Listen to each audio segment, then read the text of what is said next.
Olá, pessoal! Sejam mais uma vez muito bem-vindos às nossas videoaulas de Biologia Celular, preparadas exclusivamente para os alunos de graduação dos cursos de Engenharia Agronômica e Engenharia Florestal da Exalc. Nessa aula vão ser abordados, então, os componentes químicos celulares, dentre eles os carboidratos, que são formados então pelas subunidades de monossacarídeos, os lipídios, que são formados então por ácidos graxos, as proteínas, que são formadas então por aminoácidos, e os ácidos nucleicos, formados então pelos nucleotídeos. Eu desejo então uma boa aula a todos e sejam muito bem-vindos. Então, as células, elas são formadas por relativamente poucos tipos de átomos. As células vivas, elas são majoritariamente formadas, então, por átomos de carbono, oxigênio, hidrogênio e nitrogênio. Então, esses átomos, eles vão formar, então, moléculas pequenas, como as moléculas de água, moléculas ricas, então, em carbono e hidrogênio, e assim por diante. E essas pequenas moléculas vão formar, então, as grandes moléculas, né? As macromoléculas, que vão ser, então, as proteínas, que são formadas, então, por aminoácidos, que são pequenas moléculas formadas, então, pelos grupamentos amino e carboxila, os ácidos nucleicos, formados, então, por nucleotídeos, que são compostos de um açúcar de 5 carbonos, um grupamento fosfato, uma base nitrogenada. E esses ácidos nucleicos, então, eles formam o ácido desoxirribonucleico, que é o DNA, ou o ácido ribonucleico, que é o RNA. Então, essas grandes moléculas formadas, então, por pequenas moléculas, elas vão, então, fazer parte das células. Os lipídios, né, que vão estar presentes, então, nas membranas plasmáticas das células, as proteínas que vão estar, então, no citoplasma das células, e os ácidos nucleicos, DNA, que vai estar, então, no núcleo da célula, no caso de uma célula eucariótica. E os organismos, então, eles são formados, então, por essas células, no caso dos organismos pluricelulares, ou no caso de um organismo unicelular, que é formado, então, por uma única célula, no caso das bactérias. E no caso, então, dos organismos pluricelulares, as células presentes, então, elas vão ter diferentes características, diferentes especializações, especiações, dependendo, então, da onde essa célula estiver nesse organismo. Isso vai depender, então, dessa célula, de que tecido que ela vai compor. E esse tecido, então, ele vai estar, então, compondo um órgão e vários órgãos, então, compõem o sistema do organismo, que vai compor, então, um organismo multicelular. Assim como ocorre, então, na população, que é, então, um conjunto de animais da mesma espécie, e essa população, então, ela forma, então, uma comunidade, que seria, então, quando diferentes espécies estão convivendo no ambiente, e o conjunto de comunidade, além dos fatores abióticos, vão compor, então, o ecossistema, e um conjunto de ecossistema vai compor, então, a biosfera. Então, as células, elas são constituídas por vários tipos de biomoléculas. E essas biomoléculas, elas vão ter, então, funções específicas que vão interagir entre si, dando, então, a característica das células. Os organismos vivos, eles utilizam, então, os mesmos tipos de moléculas, para assegurar o seu, então, metabolismo.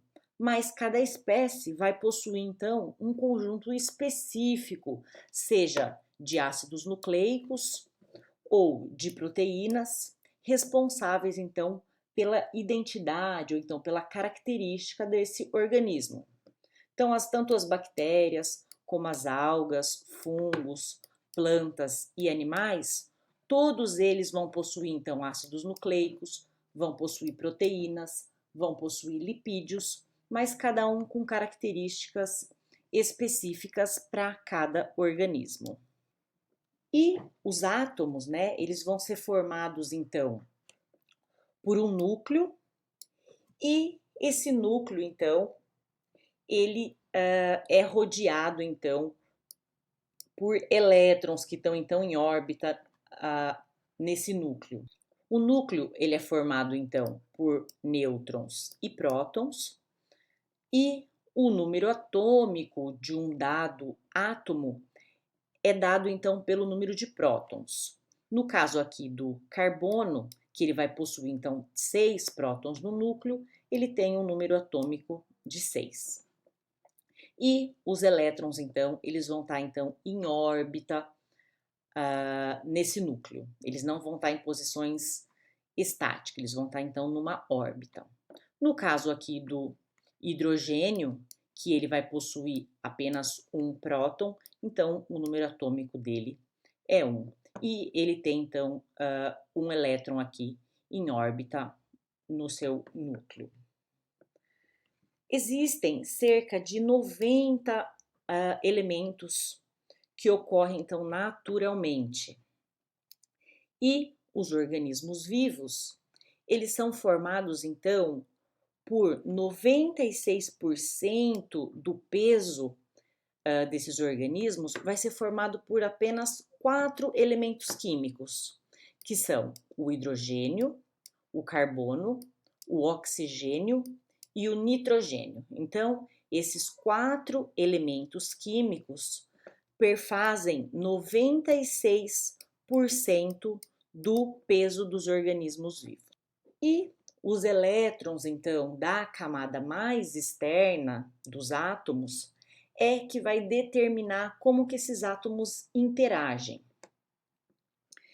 Então, os átomos cujas camadas mais externas esteja, então, completamente preenchida por elétrons, esses átomos, eles são, então, estáveis, ou seja, quimicamente inertes, eles são pouco reativos, que é o caso, então, do hélio, que ele vai possuir, então, 2 elétrons aqui na última camada eletrônica, o neônio, que possui aqui 8 elétrons na última camada eletrônica, e o argônio, que possui aqui 8 elétrons na terceira camada, que é a última camada eletrônica desse átomo. E, por um outro lado, o hidrogênio, que vai possuir apenas um elétron na sua camada, ele vai apresentar, então, uma meia camada externa preenchida. Isso faz com que esse átomo seja extremamente reativo. Então, aqui o caso aqui do hidrogênio, que ele só tem aqui um elétron na sua última camada. E isso vai acontecer também para os outros átomos que fazem parte, então, dos seres vivos, que são o carbono, que ele tem aqui 4 átomos na sua última camada eletrônica, o nitrogênio, que possui 5 elétrons na sua última camada, e o oxigênio, que possui aqui 6 elétrons na sua última camada. Então, esses átomos, eles são extremamente reativos para reagir, então, com outros átomos e dessa maneira, então, formar moléculas. Então, os átomos, né, que vão apresentar, então, a camada mais externa incompleta, eles vão ter, então, uma tendência a interagir com outros átomos, formando moléculas, e essas interações são de modo de que ocorra ganho ou perda de elétrons, para então eles completarem as suas respectivas camadas mais externas. E essa troca de elétrons, ela vai poder ocorrer tanto por transferência de elétrons, quando um elétron ele é transferido para um outro átomo, e esse átomo então ele perde esse elétron, e nesse caso ocorre então uma ligação iônica, ou pode ocorrer o compartilhamento de elétrons entre dois átomos. Ou seja, dois átomos eles se aproximam e eles vão compartilhar então os elétrons de cada um deles. E nesse caso então está ocorrendo uma ligação covalente. E existem diferentes tipos de ligação covalente. A ligação ela pode ser simples e podem também ser duplas. No caso das ligações duplas, elas vão ser mais curtas e mais rígidas. Quando átomos são unidos por ligação covalente e esses átomos eles possuem então, pertencem, né, a elementos diferentes, os átomos eles vão atrair então os elétrons de maneira diferente quando eles estão sendo então compartilhados. E essas ligações covalentes, onde os elétrons estão sendo compartilhados, esse compartilhamento ocorre de uma maneira não equitativa, ou seja, vai ter elementos, né, vão ter átomos que vão ter uma eletronegatividade maior, que vai fazer com que haja então uma atração maior dos elétrons. E essas ligações são conhecidas então como ligações covalentes polares, que é no caso da molécula de água, onde ocorre a ligação entre o átomo de oxigênio e o átomo de hidrogênio. Esses dois átomos, eles possuem então uma eletronegatividade diferente. O oxigênio, ele é muito mais eletronegativo do que o hidrogênio, então ele vai atrair os elétrons mais fortemente. Então, dessa maneira, ocorre então uma polaridade na molécula de água. As ligações iônicas vão ser aquelas ligações que vão se formar pelo ganho ou pela perda de elétrons. No caso do cloro e do sódio, o sódio ele vai ter aqui um elétron na sua última camada, que é na terceira camada, então ele tem uma tendência a doar esse elétron, enquanto que o cloro ele tem aqui 7 elétrons na sua última camada. E ele está faltando um elétron aqui para completar a sua última camada de valência. Então ele tem uma tendência a receber um elétron. Então, o sódio e o cloro, eles vão formar então o cloreto de sódio. O sódio aqui com uma tendência de doar um elétron para o cloro e o cloro com uma tendência então de receber esse elétron, e dessa forma então ele é formado então o sal cloreto de sódio.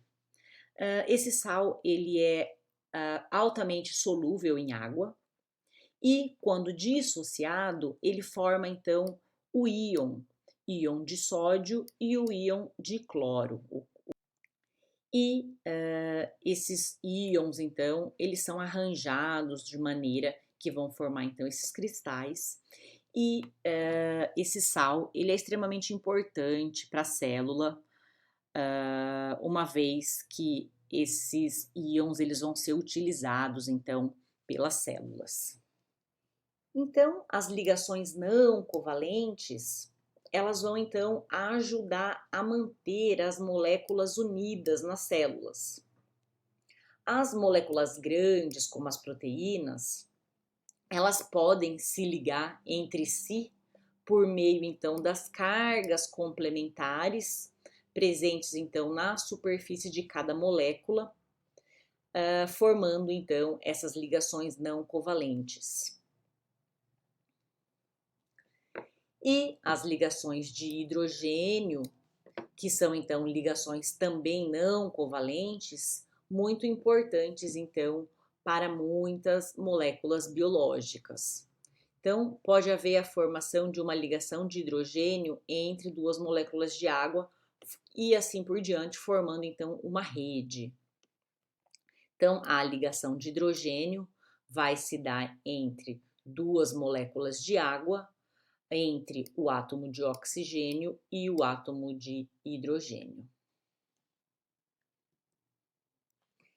E a molécula da água, né, que é a molécula da vida, o solvente universal, ela está presente então nas células numa quantidade de mais ou menos 70% do volume dessas células. Então, a molécula de água então é formada por átomos de hidrogênio e oxigênio, que formam então essa estrutura hexaédrica. E as moléculas de água elas estão unidas umas às outras, então, pelas ligações de hidrogênio, sendo então que o oxigênio ele é um átomo mais eletronegativo, então ele vai ter tendência a atrair o elétron com uma maior eletronegatividade em relação ao hidrogênio. Dessa forma, então, a molécula de água é uma molécula polar. E essas moléculas de água, elas interagem entre elas, formando então as ligações de hidrogênio, que vai formar então uma rede. Algumas moléculas polares, elas podem formar então ácidos ou bases na presença de água. Quando uma molécula polar na presença de água, o próton é atraído pela molécula de água, essa molécula, então, ela fica com carga negativa, porque ela perdeu um próton, então ele vira um íon. E no caso, então, do ácido acético, em água ele vira o íon acetato. No caso do ácido clorídrico, ele também tem a tendência, então, de perder um próton e formar o íon cloreto. Porém, ele tem uma maior tendência de perder esse próton. Então, ele é dito como um ácido forte, diferente do ácido acético, que ele tem já uma tendência a manter o seu próton. Então, ele é dito como um ácido fraco. Contrariamente, tem aquelas moléculas que elas têm tendência, então, a receber um próton, diferente das moléculas com características ácidas, que têm característica de doar um próton. Dessa maneira, elas acidificam o pH do meio, né? E as bases, então, elas são moléculas que têm tendência, então, a receber um hidrogênio, fazendo com que, então, aumente a concentração de hidroxila no meio. Na presença de água, então, elas vão formar, então, o íon sódio e o íon hidroxila.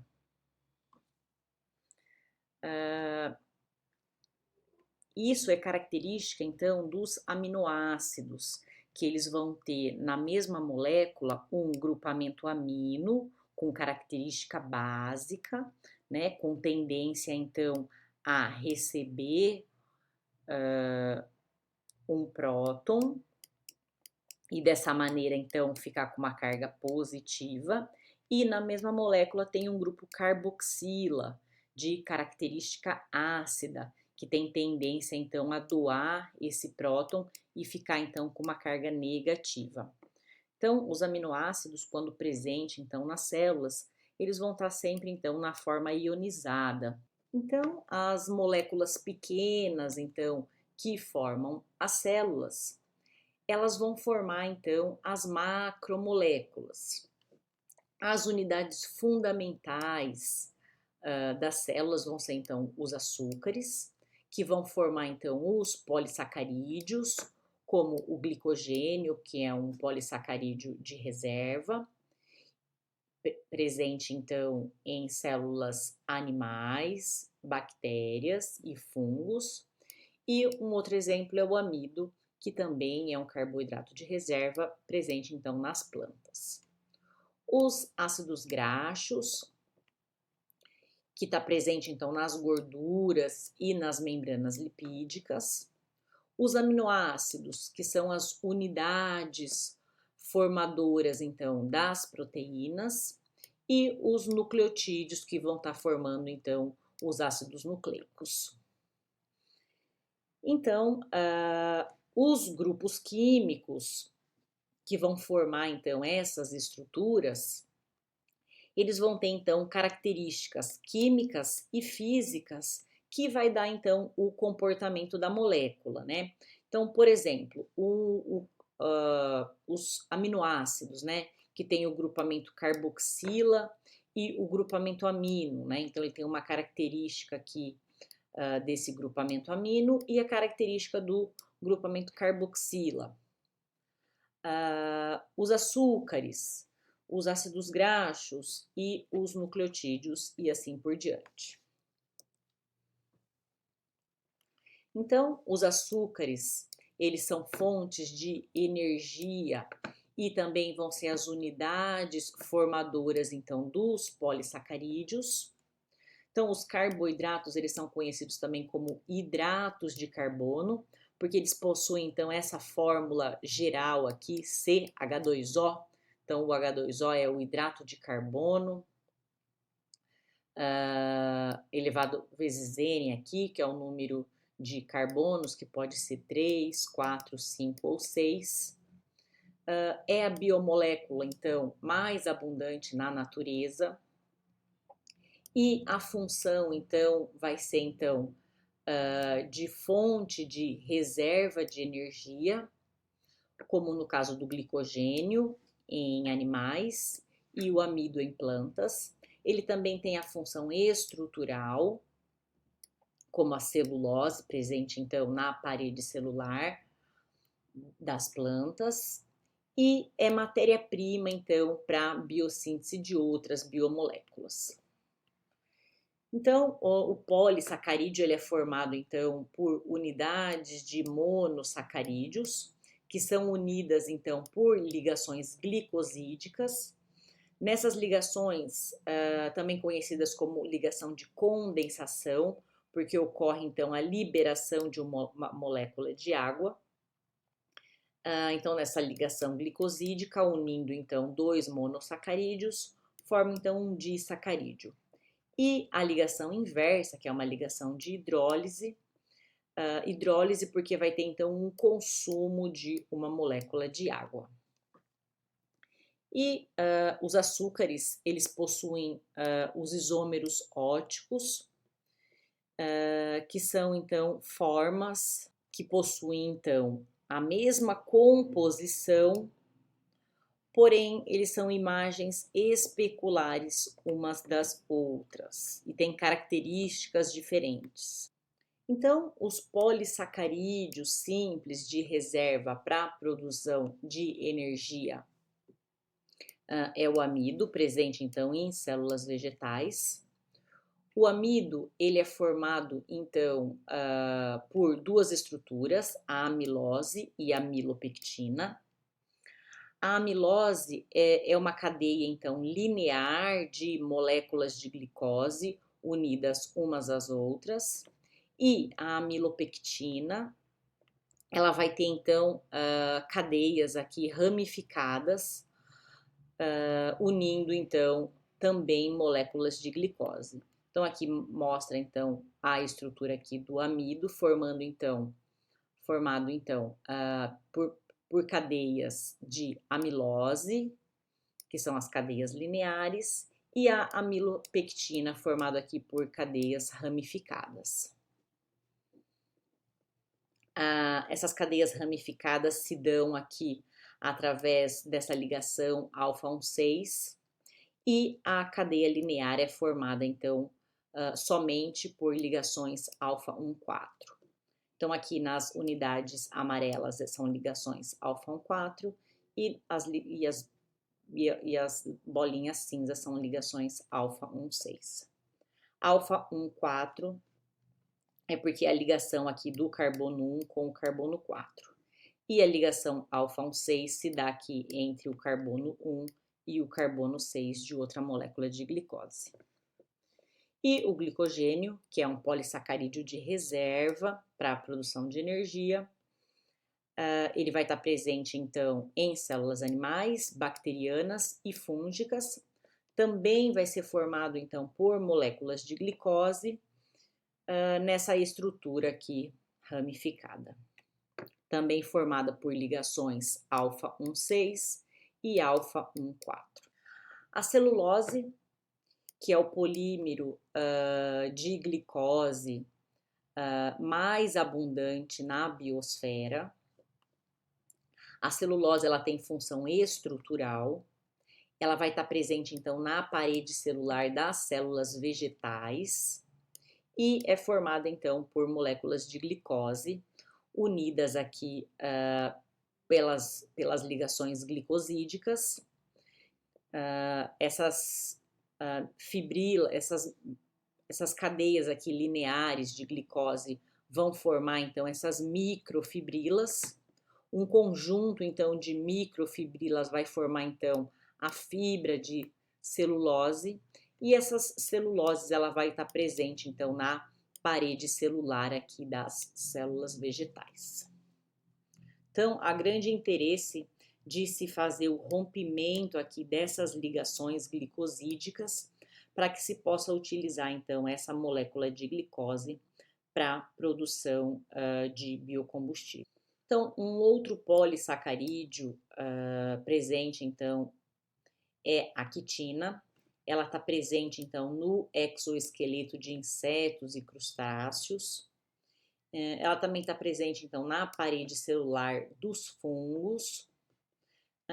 É um polímero de moléculas de N-acetil-beta-glicosamina, formado, então, pelas ligações beta-1,4 glicosídicas, e forma então uma estrutura altamente resistente e insolúvel então em água. Então são moléculas aqui de N-acetil beta-glicosamina unidas aqui pelas ligações beta-1,4, formando então esses polímeros que vai formar então o exoesqueleto de.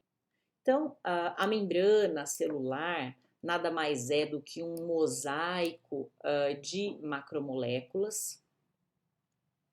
A parede celular ela é formada, então, pelas moléculas, então, de fosfolipídios. Então, é uma dupla camada de fosfolipídio, sendo que as caudas hidrofóbicas estão voltadas aqui para dentro da membrana e as cabeças hidrofílicas estão voltadas, então, para fora da membrana, em contato, então, com o meio extracelular ou com o meio intracelular da célula. Dessa maneira, então, moléculas que conseguem atravessar são moléculas hidrofóbicas, que conseguem atravessar essa membrana aqui lipídica.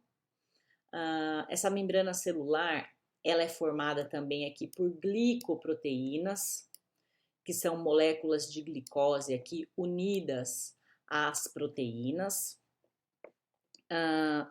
Tem também as proteínas periféricas, que são aquelas proteínas que não atravessam a membrana celular. E tem aquelas proteínas integrais que atravessam a membrana celular. Os glicolipídios, que são moléculas, então, de glicose unidas aqui aos fosfolipídios. Os fosfolipídios, que formam, então, a membrana plasmática. Aqui, então, é o citoesqueleto da célula, que dá estrutura e resistência à célula. Aqui são moléculas de colesterol, que são ácidos graxos. E aqui é uma proteína periférica, aquela que não atravessa a membrana plasmática. Então, as glicoproteínas, né, que são essas moléculas de glicose unidas às proteínas, elas têm a função, então, de reconhecimento de moléculas que vão interagir com a célula, e os glicolipídios, que são as moléculas, então, de lipídios, né, ou carboidratos ligada a lipídios, vai ter a função, então, no reconhecimento celular e proteção da membrana em condições adversas. Então, as cadeias de ácidos graxos, elas vão ser, então, componentes das membranas celulares. Os ácidos graxos, eles têm a característica de serem moléculas anfipáticas. O que é uma molécula anfipática? É aquela molécula que possui na sua estrutura tanto regiões hidrofóbicas como regiões hidrofílicas. Então, aqui a gente tem uma molécula, então, de ácido graxo. Então, aqui é a cauda, né? A cauda hidrocarbonatada, que é a porção, então, hidrofóbica, que vai ter, então, pouca reatividade. Hidrofóbica porque ela não tem afinidade com a água, não vai formar, então, pontos de hidrogênio. Enquanto que essa região aqui da molécula é uma região, então, hidrofílica, que tem, então, afinidade com a água, e em solução aquosa ela vai, então, se ionizar e é, então, uma região quimicamente reativa. E os ácidos graxos, eles podem ser do tipo, apresentar, então, uma cauda saturada, que é quando somente existe, então, ligações simples nessa cadeia hidrocarbonatada, ou a cauda pode ser, então, insaturada, quando vai possuir, então, duplas ligações nessa molécula de ácido graxo. O que isso vai influenciar, né? A presença, então, de duplas ligações na molécula de ácido graxo.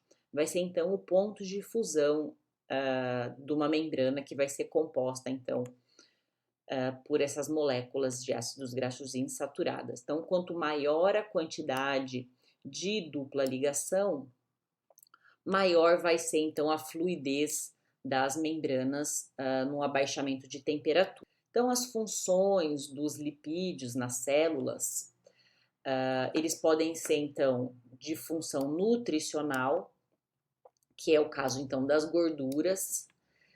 Um exemplo, então, são os trigliceróis ou triglicerídeos. Por que trigliceróis? Porque é uma molécula, então, de glicerol, que está ligada, então, a 3 ácidos graxos. Então, é um triglicerol. Um exemplo, então, de gordura, de lipídio, né, de função nutricional, vão ser, então, as células adiposas, que ocorre, então, o acúmulo de gordura. E os triglicerídeos ou trigliceróis, eles podem ser compostos, então, tanto de ácidos graxos saturados, quando só tem cadeia, ligações simples, ou pode ser composto de ácidos graxos insaturados, quando vai ter, então, as duplas ligações que vai dar essa estrutura mais irregular. E essas moléculas são, então, hidrofóbicas. Outros lipídios que têm funções diferentes, eles podem apresentar, então, a função estrutural, que são aqueles lipídios, então, que estão presentes na membrana plasmática. E esses lipídios, então, são fosfolipídios.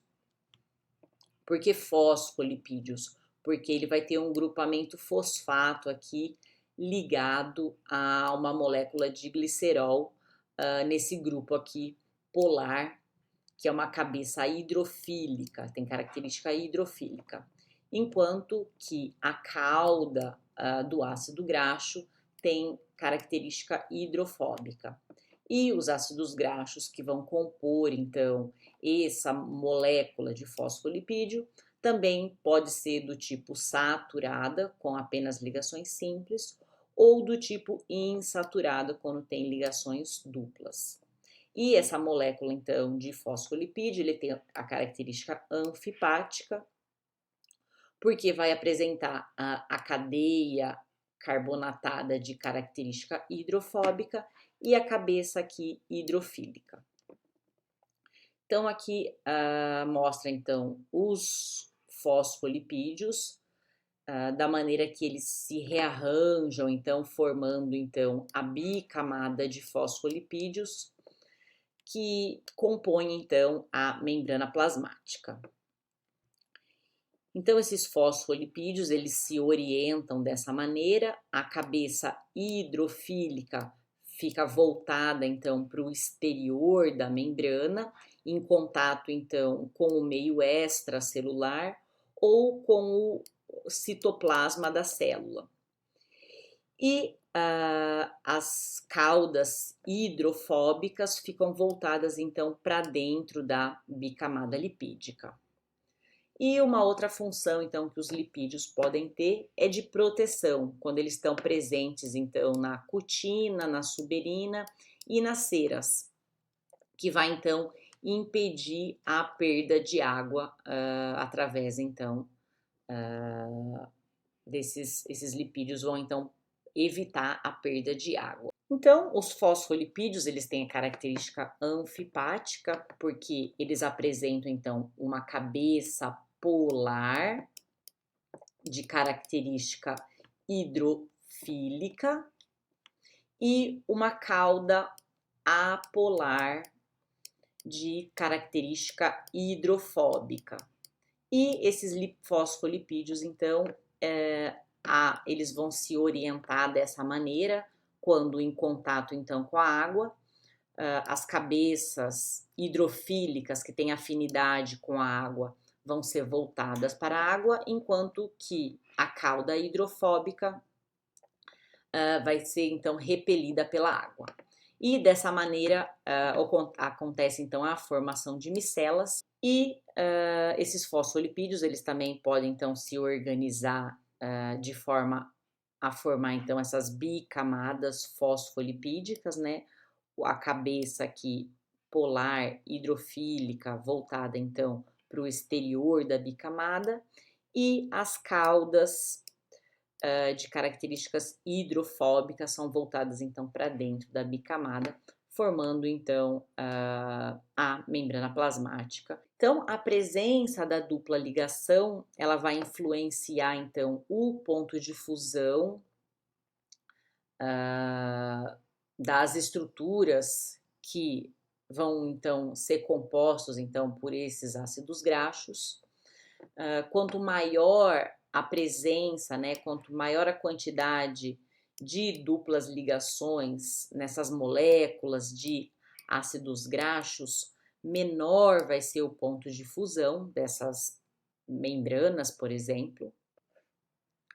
Então, a presença das duplas ligações vai fazer com que essa molécula fique num estado menos ordenado. Isso faz com que, então, o ponto de fusão seja menor. No caso das plantas, um exemplo aqui trazido é o cacaueiro, que ele pode ser cultivado tanto em regiões mais frias quanto em regiões mais quentes. Isso vai influenciar, então, na quantidade desses ácidos graxos poliinsaturados na membrana plasmática dessa planta. Então, aquelas plantas que são cultivadas, então, em regiões mais frias, como aqui no entorno de 22 graus, ela vai ter, então, uma quantidade de insaturações.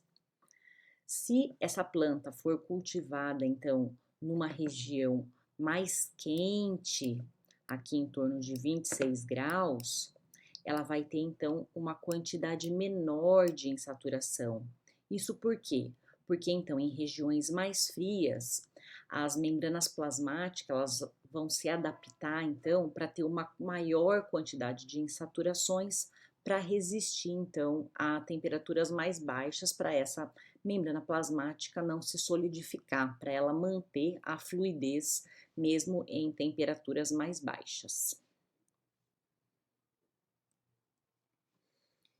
Então, a composição da membrana plasmática, ela vai dar então à planta uma maior tolerância ao frio. Então, membranas plasmáticas que são constituídas por ácidos graxos de cadeia saturadas, né, só de ligações simples, vão ser então plantas que vão ter então uma menor tolerância ao frio. Por quê? Porque ela vai ter então um maior ponto de fusão. Então essas moléculas elas podem então se organizar melhor. No caso de membranas plasmáticas que são compostas então por uma maior quantidade de ácidos graxos insaturados, isso vai fazer com que ela tenha uma maior tolerância ao frio, dando então um menor ponto de fusão a essas membranas. Por quê? Porque a morte celular ela vai se dar então pela solidificação da fração lipídica da membrana. Então, no caso de geadas, num abaixamento de temperatura, membranas plasmáticas com essa composição elas se solidificam e acontece então o rompimento da membrana plasmática e o extravasamento celular. Enquanto que plantas que vão ser compostas então por uma membrana plasmática rica em ácidos graxos insaturados, elas vão apresentar então um menor ponto de fusão. Ou seja, mesmo com o abaixamento de temperatura, essas membranas elas ainda são fluidas. E isso também acontece nas células animais, como é no caso do colesterol, que ele vai estar lá nas artérias. Então, aqui é a parede então, arterial e o colesterol insaturado, né, quando ele tem as duplas ligações, ele é mais difícil de se depositar na parede arterial, enquanto que o colesterol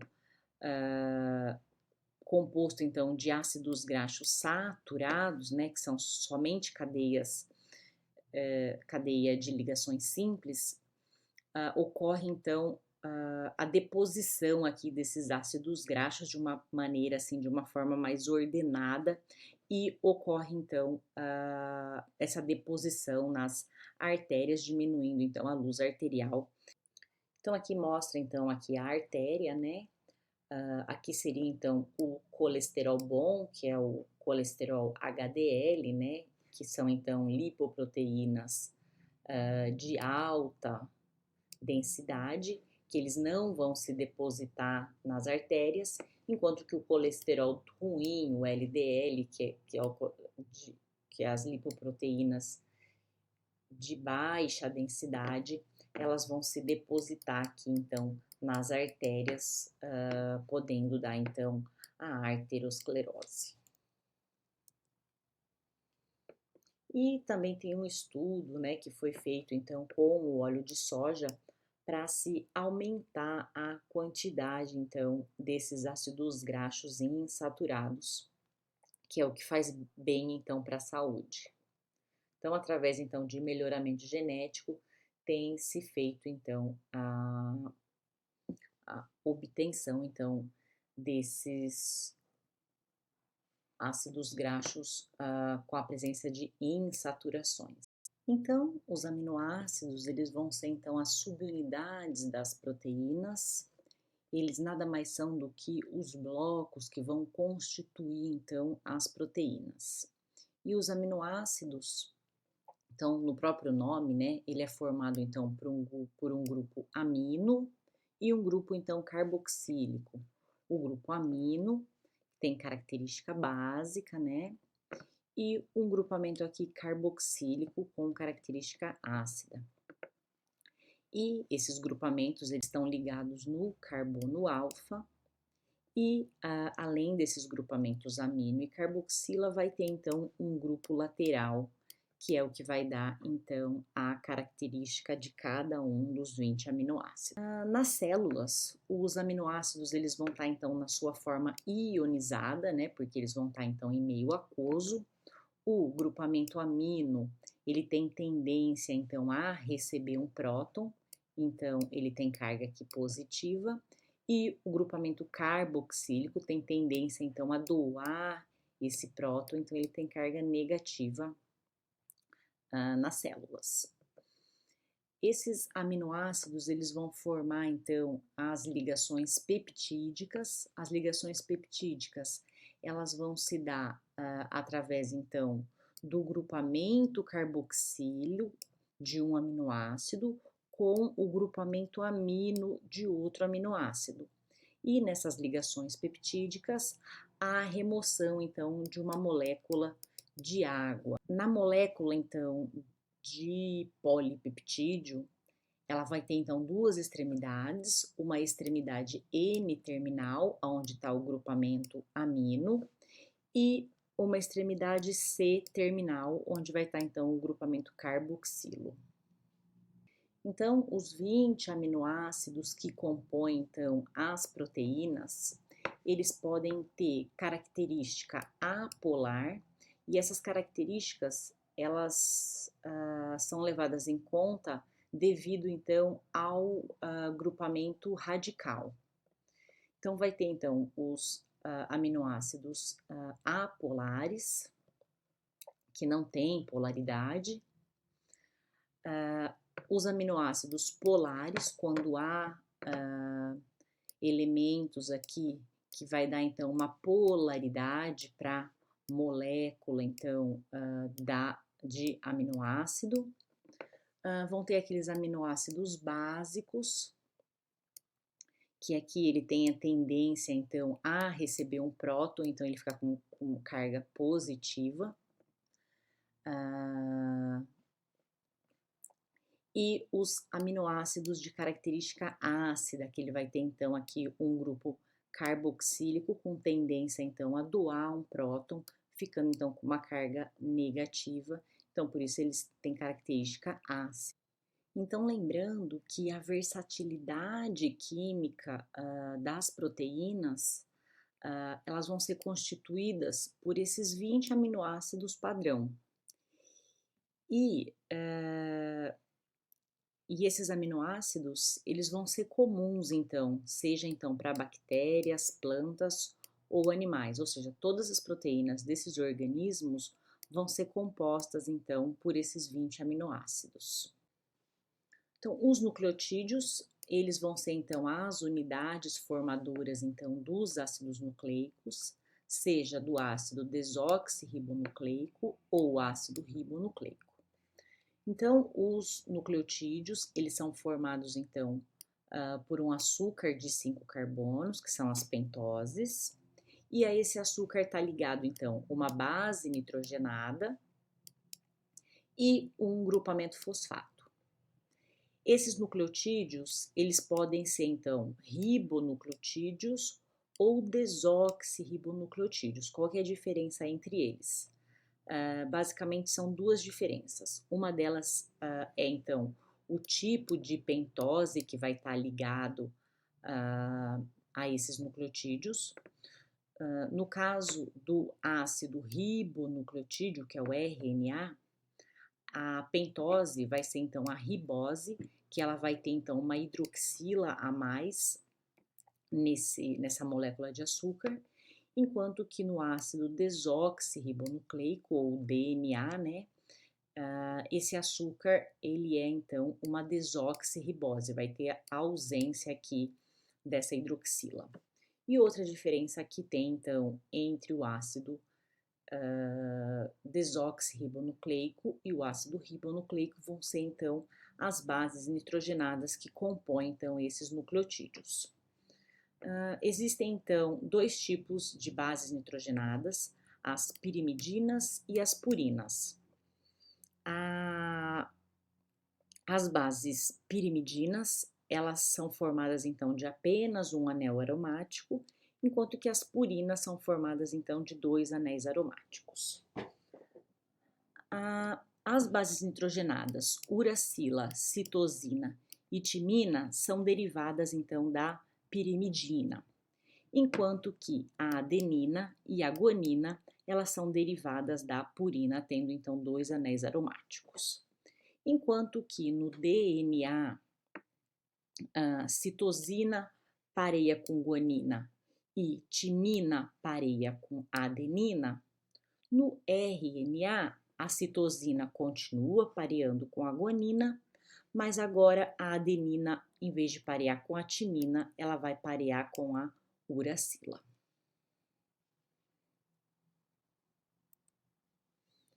Os nucleotídeos, eles também podem atuar como carreadores de energia, que é o caso da molécula de ATP, que é o ribonucleotídeo trifosfato de adenosina.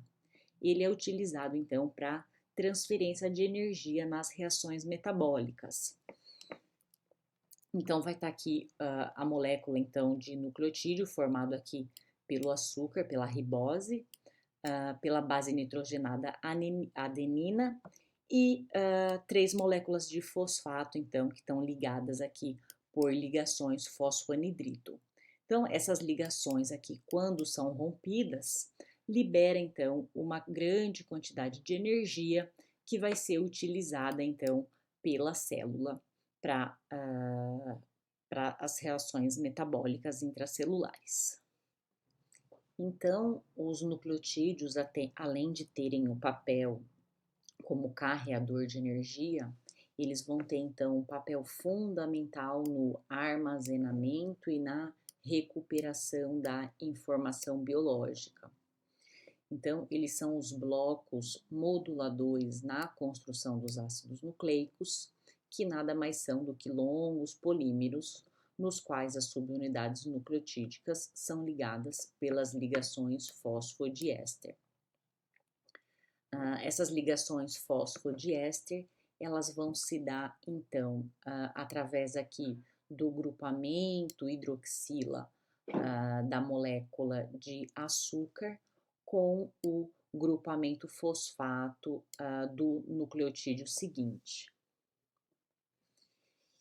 E essas moléculas que são utilizadas, então, no armazenamento da informação biológica, vai ser, então, a molécula de DNA, que é o ácido desoxirribonucleico, que ela vai ser, então, uma fita dupla em alfa-hélice, e essas duas fitas duplas, elas vão estar ligadas, então, através das ligações de hidrogênio, que vão se dar entre as bases nitrogenadas. Então, aqui tem uma molécula aqui de nucleotídeo, formada, então, pela base nitrogenada, pela ribose e pelo grupamento fosfato. Então, aqui a cadeia, ela vai se dar nesse sentido, né, sempre com o crescimento da extremidade 5' para a extremidade 3'. O que seria então essa extremidade 5' para 3'? É que sempre na extremidade 5' vai estar então o carbono 5, enquanto que na extremidade 3', onde vai fazer a ligação com o próximo nucleotídeo, é o carbono 3. E as ligações de hidrogênio, elas vão se dar aqui entre as bases nitrogenadas complementares. Então, pela molécula de DNA ser uma fita dupla, ela é totalmente estável e ela é utilizada, então, a função é como depositária da informação genética hereditária de longo prazo. Então, a molécula de DNA, ela vai ter, então, aqui uma cadeia principal, formada, então, por fosfato e açúcar, e as cadeias intermediárias aqui, que são, então, as ligações de hidrogênio que se dão entre as bases nitrogenadas. E o ácido ribonucleico, ou RNA, ele se apresenta, então, como uma cadeia polipeptídica de fita simples. Dessa maneira, então, ele acaba sendo, então, um carreador transitório das instruções moleculares. E graças, então, à capacidade de pareamento de bases que se dá entre as moléculas de DNA e RNA, é que se constitui, então, todo o fundamento da hereditariedade e da evolução. Então aqui a gente tem uma fita dupla de DNA, que ela pode ser então duplicada ou replicada, quando a célula vai originar uma célula filha, ou seja, duas células filhas, né? Uma célula mãe origina duas células filhas. Ou o DNA ele pode ser então transcrito numa molécula de RNA, onde a informação contida, a linguagem se mantém, né? Que é a linguagem dos nucleotídeos de DNA para o RNA, e a molécula de RNA ela vai ser então traduzida numa molécula de proteína, que vai ser então formada pelos aminoácidos. As macromoléculas nas células, nós vimos então que as subunidades formadoras das macromoléculas vão ser então os açúcares, que vão formar então os polissacarídeos, os aminoácidos, que formam então as proteínas, e os nucleotídeos, que vão formar então os ácidos nucleicos. Então, essas macromoléculas, elas correspondem então a mais ou menos 30% do conteúdo de uma célula. O restante aqui, 70%, é de conteúdo de água. Então, essas moléculas, essas macromoléculas vão ser então os DNAs, RNAs, que são os ácidos nucleicos, as proteínas e os polissacarídeos. Então, cada macromolécula, ela vai ter então uma sequência específica de subunidades. E quando está se fazendo então a polimerização da cadeia, né, o crescimento de uma macromolécula, está ocorrendo então uma reação de condensação. Por quê? Porque está sendo liberada então uma molécula de água.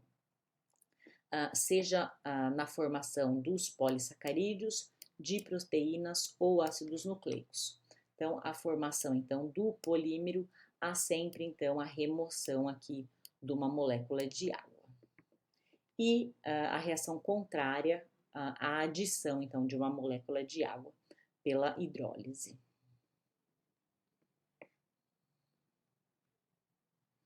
Então, as funções biológicas das proteínas e dos ácidos nucleicos e polissacarídeos, eles vão ser totalmente, então, dependentes de sequências específicas e não sequências aleatórias das subunidades na cadeia linear.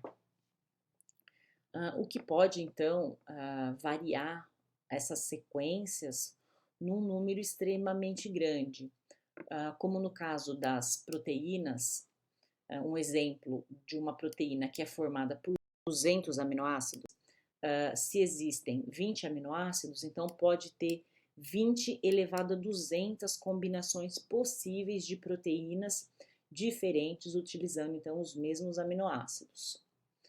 E ao passo que no caso do DNA, que a gente pode pegar então uma molécula de mais ou menos 10.000 nucleotídeos, que é uma molécula pequena, e se existem então 4 diferentes bases nitrogenadas, né, 4 diferentes nucleotídeos, então a variação que pode ter dessa sequência de DNA é 4 elevado a 10.000, uma possibilidade extremamente alta, né? E a forma exata das macromoléculas, no caso das proteínas, elas vão se dar, então, através de ligações não covalentes. Então, a maioria das proteínas e das moléculas de RNA, que a gente vai ver mais para frente do RNA transportador, é que essas moléculas, então, elas vão se enovelar numa forma, então, tridimensional específica que seja estável. Aqui no caso, então, das proteínas, elas vão formar, então, ligações não covalentes entre elas mesmas, entre os grupos laterais aqui dos aminoácidos, dando, então, as conformações das proteínas. E essas conformações, essas ligações, elas podem, então, ser desfeitas, elas podem então ser desnaturadas, perdendo então sua conformação. E essas ligações não covalentes, né, que são ligações fracas, apesar de elas serem ligações fracas, elas existem então em grande número, o que vai fazer com que essas subunidades fiquem então estáveis. E essas ligações elas vão se dar somente entre subunidades que sejam então complementares, que tenham então condições de manter essas ligações não covalentes. Caso contrário, essas estruturas, essas subunidades, elas não se mantêm unidas. No caso de arranjos de macromoléculas, um exemplo trazido aqui é o caso dos ribossomos. Então, os ribossomos, eles são formados, então, tanto por proteínas como por RNA. Então, as subunidades formadoras, então, das proteínas vão ser os aminoácidos e as subunidades formadoras do RNA são os nucleotídeos. Então, os aminoácidos, eles vão estar ligados uns aos outros através de ligações covalentes, formando, então, as proteínas globulares, enquanto que os nucleotídeos vão estar ligados também uns aos outros, formando também ligações covalentes, formando então a molécula de RNA. E essas moléculas de RNA e de proteína, elas vão se ligar através de ligações não covalentes, formando então a estrutura macromolecular dos ribossomos. Então aqui a gente vê uma imagem onde a gente vê aqui esses pontos mais escuros, que são os ribossomos ligados, então, presentes, então, no retículo endoplasmático rugoso de uma célula. Então, as proteínas, elas vão ter, então, a sua conformação específica, dependendo, então, dos grupos laterais presentes, então, na cadeia polipeptídica. Então, aqui é uma cadeia polipeptídica, formada então por aminoácidos, e os aminoácidos vão possuir então esses grupos laterais, e esses grupos laterais eles vão formar então ligações não covalentes com os grupos laterais de outros aminoácidos, dando então uma conformação específica para cada proteína. Então, aqui a gente está vendo então uma ligação iônica, onde tem aqui diferença de carga. Aqui a gente está vendo então ligações de hidrogênio que está acontecendo entre dois grupos laterais de aminoácidos que estão formando essa proteína. Nesse caso aqui a gente está vendo aqui interações de Van der Waals, que é quando as estruturas elas se aproximam muito, formando então essas interações de Van der Waals. Nesse caso aqui são interações hidrofóbicas que estão acontecendo, tanto aqui quanto aqui. E aqui são ligações de disulfeto entre o grupamento enxofre, entre o elemento enxofre. Aqui também são ligações iônicas com diferença de carga, e aqui são pontes de hidrogênio. Então, assim como as proteínas, alguns RNAs, eles também vão ter, então, uma estrutura específica, dependendo, então, das características aqui dessas subunidades. Então, as proteínas, elas são polímeros compostos, então, por aminoácidos e que são sintetizadas a partir de moldes, né, de informações que vão estar lá contidas no RNA mensageiro, que a gente vai ver mais adiante no processo conhecido, então, como tradução, um processo altamente conservado durante a evolução. E as proteínas, elas são, então, compostos celulares muito versáteis, a estrutura é totalmente dinâmica e moldável, e é responsável, então, por inúmeras funções celulares, como as enzimas. Então, as proteínas, elas apresentam 4 diferentes níveis hierárquicos. O primeiro deles é, então, a estrutura primária, que nada mais é, então, a sequência de nucleotídeos unidos, então, pelas ligações peptídicas. Então, nada mais é do que os resíduos de aminoácidos unidos, então, pelas ligações polipeptídicas. A estrutura secundária, ela pode ser em alfa-hélice ou beta-folha preguiada. E nessa estrutura secundária, então, vai estar ocorrendo ligações de hidrogênio entre os grupos laterais dos aminoácidos formados aqui nesse polipeptídeo. Na estrutura terciária é quando então essa cadeia polipeptídica ela se dobra sobre ela mesma, formando então outras ligações não covalentes, além aqui das ligações de hidrogênio presentes aqui na estrutura aqui de alfa-hélice. E a estrutura quaternária vai ser quando mais do que uma subunidade vai estar presente, então, formando, então, essa estrutura quaternária. Nesse caso, a gente vê aqui 4 subunidades, 2 vermelhas e 2 amarelas aqui, formando, então, a estrutura quaternária, que geralmente é a estrutura, então, de uma proteína ativa. E as funções das proteínas são diversas. Elas podem ter atividade enzimática, como a ribulose bifosfato carboxilase, que é uma enzima presente, então, em células vegetais responsáveis, então, por converter o CO2 em açúcar no processo de fotossíntese. Tem também a tubulina, que são proteínas, então, que elas se organizam de forma aqui alternada, formando, então, esses filamentos, e o conjunto aqui desses filamentos vai formar, então, o microtúbulo, que ele vai ser, então, responsável pela divisão dos cromossomos na hora da divisão celular. As histonas, elas também são proteínas muito importantes para organizar, então, os cromossomos de uma forma organizada, para enrolar esses cromossomos, para que esses cromossomos fiquem, então, de uma forma organizada.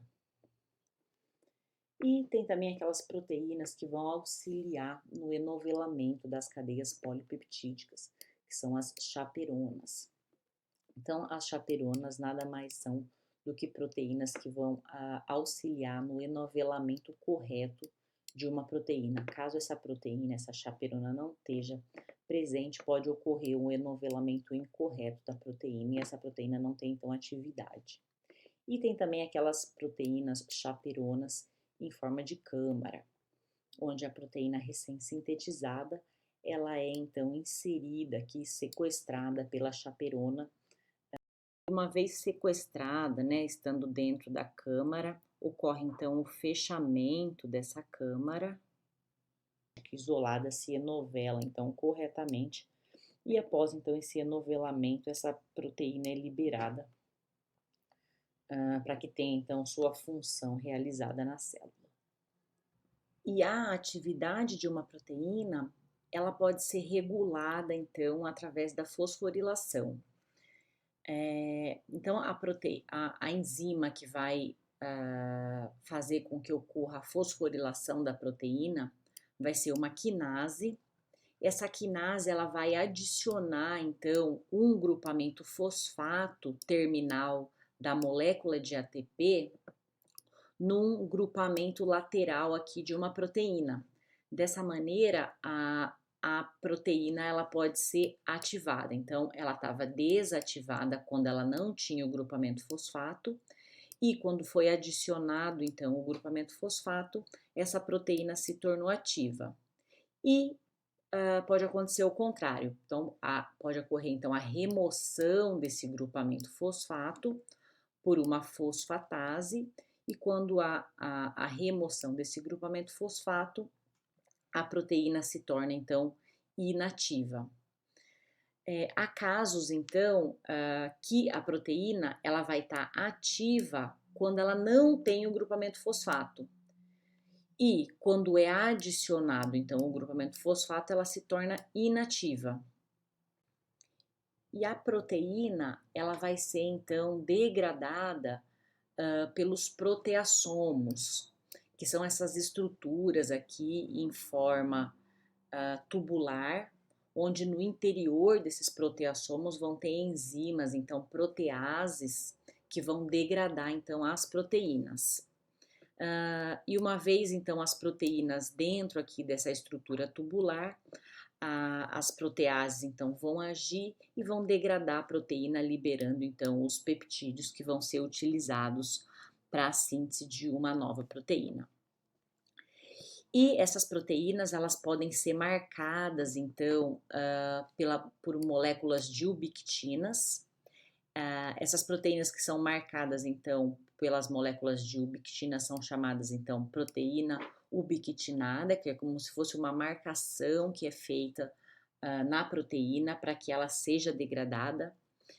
E uma vez essa proteína, então, com essa cadeia de ubiquitina, os proteassomos reconhecem, então, essas proteínas, inserem, então, no seu interior e ocorre, então, a degradação dessa proteína em peptídeo. Bom, pessoal, a aula de componentes celulares era essa. Eu espero que vocês tenham aproveitado a aula e bons estudos.